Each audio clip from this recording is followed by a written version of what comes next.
Le mana commence à l'intérieur d'une grotte avec un homme haletant et paniqué, demandant comment il s'est retrouvé dans une telle situation. Il commence par expliquer à quel point il déteste son père et comment il a constamment espéré sa mort.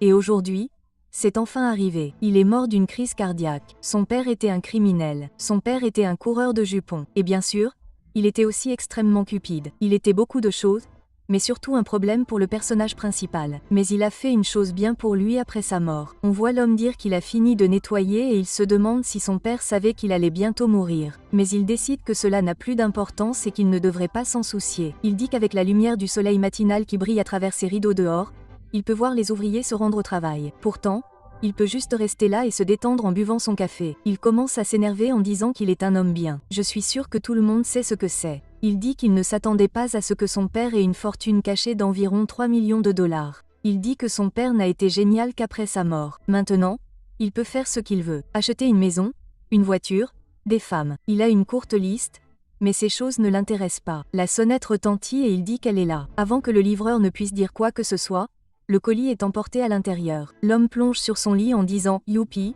et qu'il a commandé des trucs pour la chambre de ses rêves. Il s'est fait 3 vœux. Ne pas travailler, ne pas avoir d'amis et ne jamais se marier. Il dit que le travail est le pire, et il sait que cela fait de lui une mauvaise personne, mais il s'en fiche. Avoir des amis signifie une bataille constante pour essayer de se surpasser les uns les autres. Et puis il y a le mariage, se promettre de passer le reste de son temps avec quelqu'un qu'on aime. Et nous apprenons que son père louche s'est marié 12 fois, et qu'il ne veut pas répéter les erreurs de son père. Il veut juste jouer à des jeux tout en se relaxant dans son lit. Il dit qu'il est temps de jouer aux jeux qu'il a terminés et qu'il les terminera tous à 100%. 2 mois plus tard, on voit un écran terminé et il dit que Dungeon Attack est terminé. Sa chambre est complètement sale maintenant et il se demande à quel jeu jouer ensuite, mais reçoit une notification à l'écran indiquant qu'il y a un nouveau message. Il est surpris car il n'a jamais ajouté personne et c'est un message des créateurs le remerciant d'avoir joué. Il dit qu'ils ont dû y consacrer d'innombrables heures et complimente leur jeu. Puis il voit qu'il lui demande de répondre à un sondage. Il est curieux alors il le fait. On lui demande s'il préfère les filles mignonnes ou les filles mûres. Il se demande pourquoi cette question est pertinente et on ne voit pas ce qu'il choisit. Puis on lui demande s'il est excité à l'idée de frapper des gens ou d'être frappé. Il dit « Ben ouais ». Puis, alors qu'il continue à répondre au sondage, il est bombardé de questions qui n'ont rien à voir avec le jeu. Il dit que c'est flippant et qu'il ne veut plus rien faire. Et puis la fenêtre lui demande s'il sait comment le monde se termine. Il répond « Bien sûr », puisqu'il a terminé le jeu. Puis la fenêtre lui demande s'il pourrait le changer. Il devient encore plus effrayé. Puis il réalise ce que c'est. Peu importe. Il dit « Ça doit être un message d'arnaque », et bientôt il va lui demander de l'argent. Il dit qu'il ne peut faire confiance à rien. On voit un cafard sur son sol, mais il le voit, puis commence à paniquer. Il entend un clic, et il s'avère qu'il a appuyé sur la manette par accident. Il sélectionne oui par accident, et son écran commence à briller, l'aveuglant. Il met ses mains sur ses yeux et disparaît dans les airs, quittant sa pièce musquée. Il est maintenant de nouveau haletant, et il se demande ce qui s'est passé en regardant ses mains. Il réalise rapidement qu'elles ne sont pas les siennes. Puis il ressent une douleur aiguë et tombe à genoux. On entend un homme qui lui demande de lui dire où se trouve le trésor, et s'il ne répond pas, ils vont devenir sérieux. Il se moque de lui en disant « Oh, Seigneur démon ». Et l'homme dit « C'est comme ça qu'a commencé sa nouvelle vie horrible ». Il se demande de quel trésor il parle et pourquoi ils l'ont appelé le Seigneur démon. Il se demande s'il parlait vraiment de lui et où il est. Il y a 10 mecs dans la grotte avec lui et il se demande vraiment ce qui se passe. Il dit qu'il jouait à un jeu mais il ne se souvient pas exactement à quoi. Mais il dit que ce n'est pas le moment pour ça. Tout son corps souffre. On voit que sa jambe ressemble à un bretzel. Je suis sûr qu'il va s'en débarrasser en marchant. La douleur est insupportable pour lui, mais il se rappelle de se concentrer. Il se dit de réfléchir afin de trouver le meilleur moyen de se sortir de cette situation. Il dit aux hommes d'attendre. Il demande pourquoi ils continuent de l'appeler Seigneur démon. L'un d'eux attrape sa corne, lui demande s'il a perdu la tête et l'appelle le Seigneur démon d'Antalya. Cela fait réagir l'homme et il s'en souvient. Un RPG où les héros partent en voyage pour vaincre tous les seigneurs démons. Le jeu s'appelle Dungeon Attack. Votre objectif est de sauver le monde en les débarrassant tous. C'est un jeu incroyablement difficile où vous mourrez, réapparaissez, mourrez, et recommencez. La fin du jeu est l'effondrement du monde. Quant à Dantalon, c'est un déchet. Classé 71e sur les 72 seigneurs démons, il meurt le premier. Il réalise maintenant que le monde dans lequel il se trouve est le jeu, et qu'il est un faible. Il se demande comment c'est possible, mais réalise rapidement à quel point sa situation est difficile actuellement. Le type attrape à nouveau sa corne, puis le frappe, ce qui le fait reculer. Dantalian glisse sur le sol. Il dit que la situation empire. L'homme au bandana dit aux autres qu'il est temps et il commence à rire et à crier. Dantalian réalise qu'il est sur le point d'être tué et reçoit à nouveau des coups de poing. Pendant qu'il le frappe, il monologue en maudissant son père et dit qu'il vient juste de commencer à vivre une vie confortable, mais qu'il est maintenant au bord de la mort. Sa conscience commence à s'estomper et il voit quelqu'un assis à une table. En s'approchant, il voit que c'est son père et il se moque de lui. Son père lui dit quelque chose et Dantalian dit qu'il se souvient de quelque chose comme ça avant. Il explique qu'il a déjà été kidnappé par des gens qui en voulaient à son père. C'était la 4e fois qu'il était kidnappé alors qu'il était enfant et le ravisseur se demande pourquoi il est si calme. C'est parce qu'il a atteint ses limites. Il est emmené dans un entrepôt et décide de tout miser. Le ravisseur sort une arme en disant que ce n'est pas un jouet et qu'il va le tuer. Dantalian dit de lui tirer dessus, puis il décide de faire un pari car si l'arme est vraie, c'est lui qui gagne. Il attrape la détente de l'arme et lui dit de le faire. Si c'est une fausse, c'est lui qui perd. Il appuie sur la détente et rien ne sort. La main du kidnappeur tremble et il tombe au sol, effrayé, se demandant ce qui ne va pas chez lui. Finalement, il s'est rendu et a perdu son pari, mais cela a permis à Dantalian de réaliser que celui qui survivrait à la fin serait le plus déterminé. Il dit que cela lui avait échappé. Bandana Man dit que c'est sa dernière chance. Il s'approche à nouveau de lui et lui demande où est le trésor. Dantalian dit qu'il est mort une fois ce jour-là dans l'entrepôt. Il sourit et dit qu'il peut façonner toute cette situation comme il le souhaite. Bandana Man dit qu'il considérera son silence comme ses derniers mots. Comme il n'est pas un homme patient, il appelle un chauve armé d'un marteau qui lui demande s'il est sûr de lui et comment ils vont trouver le trésor. L'homme au bandana lui répond qu'ils le trouveront eux-mêmes. Tuez-le tout de suite. Baldi commence à balancer son marteau, disant qu'il pourrait le regretter dans l'au-delà. Alors que l'attaque se rapproche de lui, Dantalian lui dit qu'il le lui dira. L'homme arrête son coup. L'homme au bandana est excité. Dantalian serre les dents et se force à se lever. Avec pour seule force sa détermination à survivre à cela, il dit qu'il va leur dire où se trouve réellement le trésor. Baldi rit, disant qu'il a finalement abandonné et réfléchi à la manière dont il pourrait le tuer après qu'il lui aura remis le trésor. Dantalian se rend compte qu'il est dans la merde puisqu'il ne sait pas où se trouve le trésor et qu'il ne peut pas pointer dans une direction au hasard, sinon il mourra. Il doit rapidement réfléchir à un plan. Il s'agenouille en disant qu'il a été vaincu et que le trésor se trouve dans la chambre du Seigneur Démon. Cependant, il est caché par la magie, et la seule personne qui peut défaire la magie, c'est bien sûr lui. Il lève les yeux pour évaluer leur réaction et est accueilli par une lumière vive qui s'abat devant lui. C'est la lame de Bandana Man, et il l'avertit que s'il ment, il le tuera sur le coup. Dantalian dit qu'il comprend. Bandana commence à motiver ses hommes, ce qui les fait rugir et applaudir. Dantalian dit qu'il a surmonté le premier obstacle, mais que ce n'est que le début à partir de maintenant. Ils ne peuvent pas le tuer maintenant puisqu'ils ont besoin de lui, mais cela changera dans la chambre. Il doit donc penser à la suite. Alors qu'il marche, Bandana lui dit d'aller plus vite. Dantalian s'excuse. Bandana lui dit d'arrêter de gagner du temps. Il continue de marcher, et Dantalian n'a toujours rien préparé. Il dit qu'ils sont armés, donc il ne sait pas quoi faire. Il cherche quelque chose à utiliser et dit que comme c'est son château, il doit sûrement y avoir encore un monstre dans les parages. Bandana lui dit de continuer à avancer et pense à la façon dont ils vont bientôt l'achever. Dantalian ne voit rien d'autre que des cadavres de monstres, ce qui lui fait réaliser qu'il ne peut pas compter sur les autres. Il se demande combien de temps il leur reste avant d'atteindre les chambres. Il dit « Si seulement c'était un vrai jeu ». Puis quelque chose se produit et il réalise quelque chose. Il sourit en disant les yeux de Zeus. Il dit que comme c'est le monde du jeu, il peut certainement l'utiliser. Et puis on voit apparaître une mini-carte avec des informations sur la zone. Il a donc maintenant un avantage puisqu'il peut utiliser des compétences de jeu. Bien sûr, les yeux de Zeus sont une compétence du jeu et elle lui permet de voir tout ce qui se trouve dans les environs. C'est une compétence de haut niveau que l'on obtient généralement qu'au milieu du jeu, mais il y a un endroit où elle peut être utilisée au début du jeu, qui est bien sûr le donjon du didacticiel qui enseigne les mécanismes aux aventuriers. Le château de Dantalian, qui ressemble plus à une grotte. Il dit qu'il a passé trop de temps à paniquer. Il n'y a même pas pensé. Il regarde les infos et voit qu'il n'y a pas de troupes en vie. Et la commodité de l'intrigue s'ensuit et une fenêtre d'état apparaît devant ses yeux disant qu'il n'y a pas de troupes, alors veuillez en embaucher immédiatement. Il est emmené dans une dimension mentale et il est écrit contrat avec Hadès. Il peut voir tous les monstres disponibles. Il dit qu'il ne savait pas que Dantalian aurait une telle capacité. Puis il réalise qu'il n'a que 100 balances. Il s'énerve, se demande ce qu'il a bien pu faire avec sa balance et comment il ne peut se permettre que 8 gobelins, alors qu'il y a 10 aventuriers. Il se demande s'il peut obtenir un golem et lancer une attaque surprise, mais il se rend compte qu'ils sont presque arrivés à la chambre. Il commence à cuisiner tout en regardant toutes les infos et finit par trouver une sorte de plan. Il dit que les chances sont d'environ 60%, mais c'est trop faible pour lui. Mais il dit qu'il n'a pas le temps de réfléchir. Il doit faire avec et les aventuriers doivent se préparer. Il dit qu'il doit d'abord gagner leur confiance, mais avant cela, il doit savoir quelque chose. Il utilise une autre compétence appelée apôtre d'Aphrodite. Je l'appellerai simplement inspection. On voit leurs statistiques apparaître au-dessus de leur tête, et il explique comment cette compétence lui permet de voir les statistiques des gens. Il rit en disant qu'il peut tout voir. Bandana se retourne et lui dit d'arrêter de faire la jambe puante et de marcher plus vite.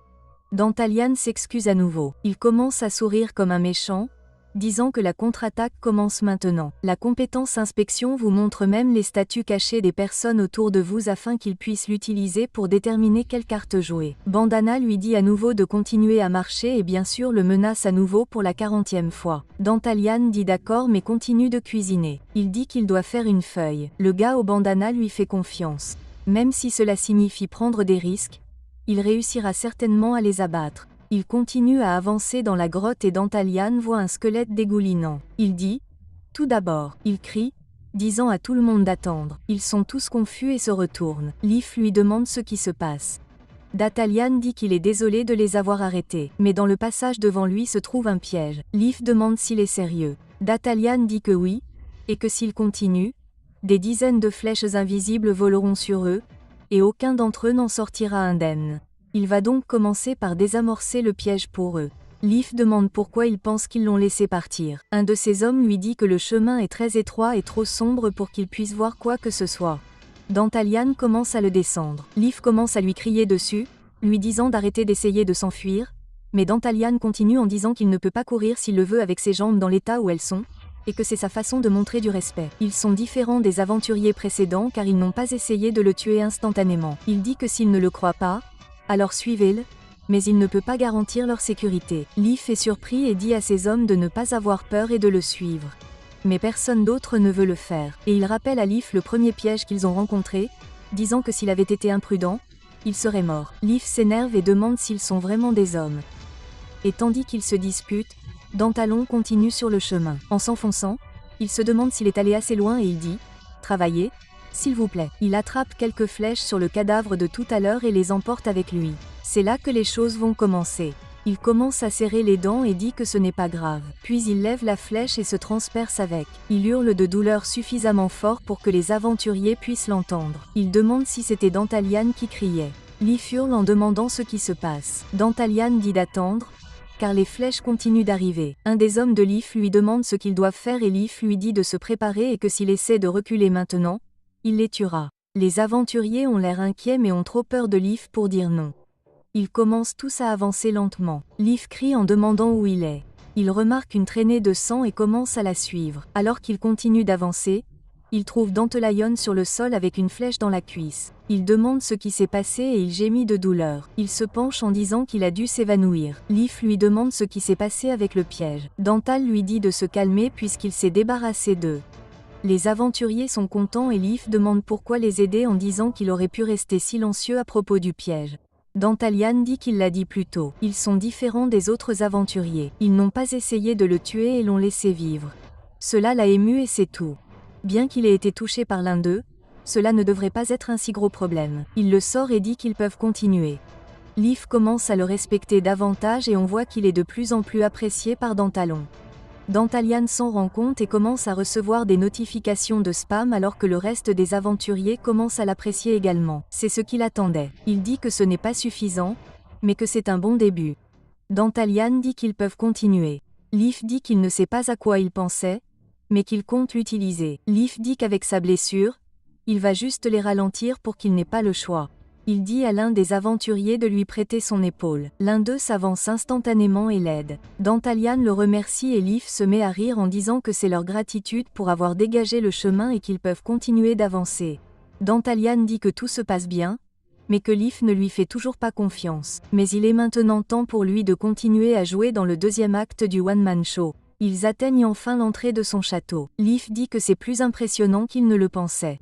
Il l'ouvre pour les garçons et rit en disant qu'ils ont enfin réussi. Puis il dit à Dantalon de lui montrer où se trouve le trésor. Une larme tombe au sol tandis que Dantalon se met à pleurer. Il se demande tout ce qui se passe et demande pourquoi il pleure. Il lui demande de lui pardonner et il dit que cela lui a rappelé ses camarades et sa famille. Leaf rit en demandant si les seigneurs démons ont des familles. Dantalon dit que oui et que dans le passé, même quelqu'un comme lui en avait qu'il appelait une famille.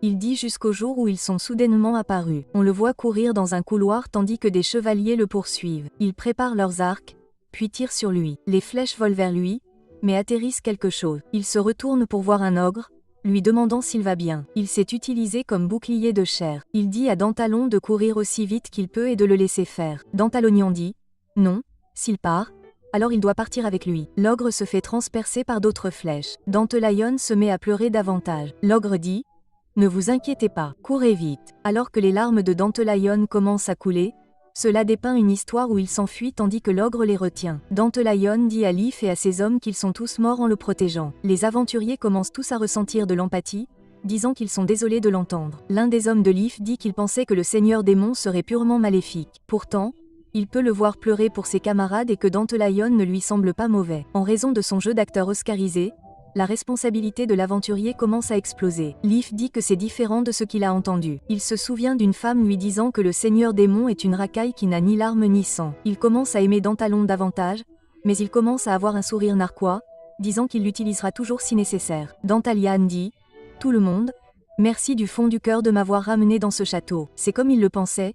Ils sont tous différents de ceux qui ont tué sa famille, et peut-être que les morts leur pardonneront. Mais maintenant, le trésor ici et sa vie leur appartiennent. » Ils sautent un peu plus tard. Dantalian leur dit à tous qu'ils sont arrivés dans ses appartements et comme promis, il leur remettra à tous les trésors du château. Leaf rit en demandant où est le trésor. Dantalonian dit, comme il l'a déjà mentionné, qu'il est caché par magie et qu'il va maintenant défaire la magie, alors veuillez vous écarter.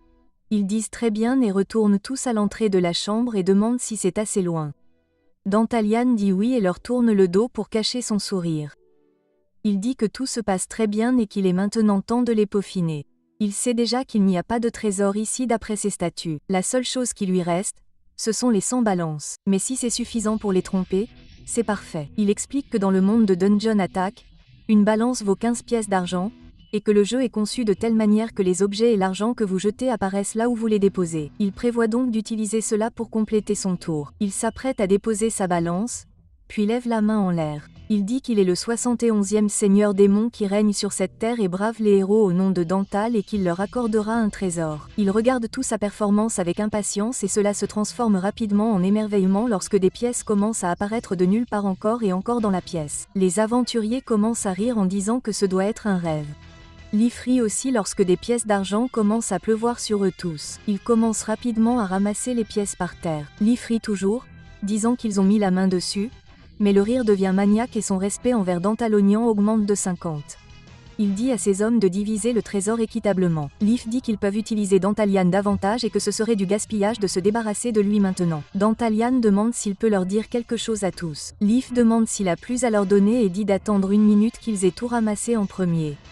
Sa sympathie envers eux commence à monter de plus en plus. Il dit qu'il s'excuse, mais qu'il doit le dire maintenant et qu'il y a environ 30 aventuriers qui sont entrés dans le donjon. Leaf dit « Hein ?» et tout le monde est surpris. Dantalian dit qu'il a utilisé la magie pour l'avertir si quelqu'un entre, mais il ne s'attendait pas à ça. Il commence à paniquer et Leaf dit qu'ils ne peuvent pas gérer 30 personnes. Il demande s'il y a un autre moyen de sortir du château. Dantal baisse les yeux, ne disant que le chemin par lequel ils sont entrés. L'un d'eux demande ce qui se passera s'il attaque cet endroit, disant qu'ils vont le nettoyer très vite avec autant de monde. Ils commencent tous à crier et à s'inquiéter, mais Leaf reste sans voix. Dantalian dit qu'il a une idée. S'ils ne peuvent pas les éviter, alors il devrait les combattre. Leaf demande ce qu'il veut dire. Dantalonian demande s'il a une carte. Leaf répond que oui. Dantalian dit que sa magie ne suffit pas à déterminer la route qu'ils vont prendre, mais qu'il peut servir de leurre. Leaf demande ce qu'il veut dire. Dantelin dit qu'avec le nombre de personnes qu'il y a, ce doit être une division militaire, et ils ont probablement utilisé la magie,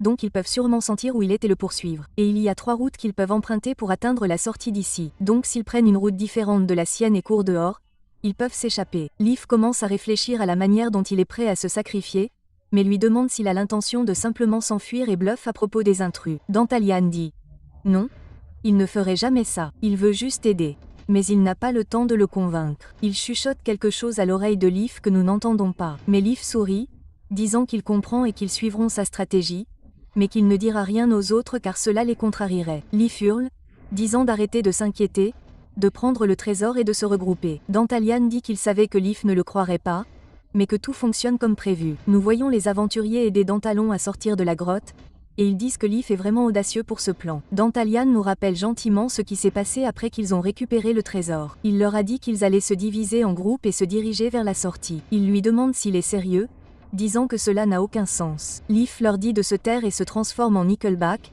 en disant « Regardez cette photo, il y a 3 routes menant à la sortie, et ils n'en prendront probablement qu'une, et avec le nombre qu'il y en a, ils ne feraient pas le poids. Donc, ils doivent juste tenter leur chance pour survivre. Ils ont tous l'air inquiets, et il leur dit qu'il y a 100% de chance qu'au moins un des 2 camps survive, et s'ils ont de la chance, les 2 groupes s'en sortiront. Il dit qu'il emportera le trésor avec eux. Il lui aboie dessus et il leur dit qu'il ne va pas garder le trésor pour lui. Un groupe va partir avec Dantalon, mais c'est une bénédiction car s'ils survivent, ils pourront utiliser sa prime et devenir des héros. Et c'est pire à côté avec tout cet argent. Ils sont toujours inquiets. Et il leur dit de montrer un peu de courage, en leur demandant s'ils veulent mourir comme des chiens. Il leur demande des nouvelles de leur famille restée au village, en leur demandant s'ils continueront à être des lâches. Il dit qu'il les connaît mieux que ça et qu'il veut que tout le monde survive à ça. Ils commencent tous à s'enthousiasmer. On voit le groupe de Leaf et il est heureux qu'ils aient été assez bêtes pour l'écouter.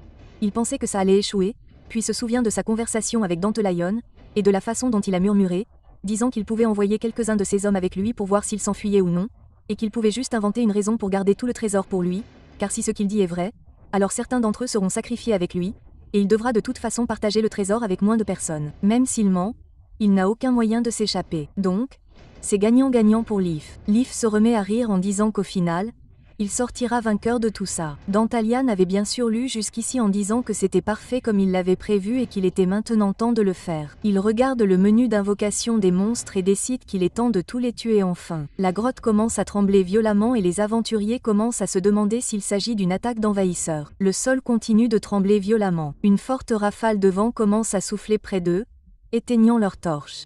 Il les laisse tomber et demande à Dantalian ce qui se passe ici. Dantalian couvre l'une d'entre elles, disant qu'il vaut mieux ne pas faire de bruit à moins qu'elle ne veuille souffrir davantage. Il défait l'épée de l'homme, disant qu'il lui est redevable, puis commence à l'éventrer comme un poisson, tandis que les autres sont distraits par ce qui se trouve devant eux. Il voit un cercle magique violet. Il commence à tirer des rochers sur le côté de la grotte et à le transformer en un monstre, dont nous savons bien sûr qu'il s'agit d'un golem. Il rugit contre les aventuriers, leur faisant ressentir de la peur et peut-être de la faim.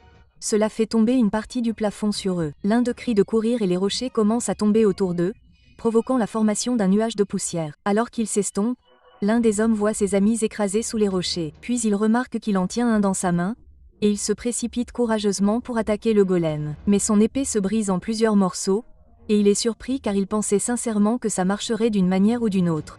Elle a déjà écrasé son ami et va frapper l'homme. Il le voit mais réalise qu'il est trop tard et se transforme en crayon de viande.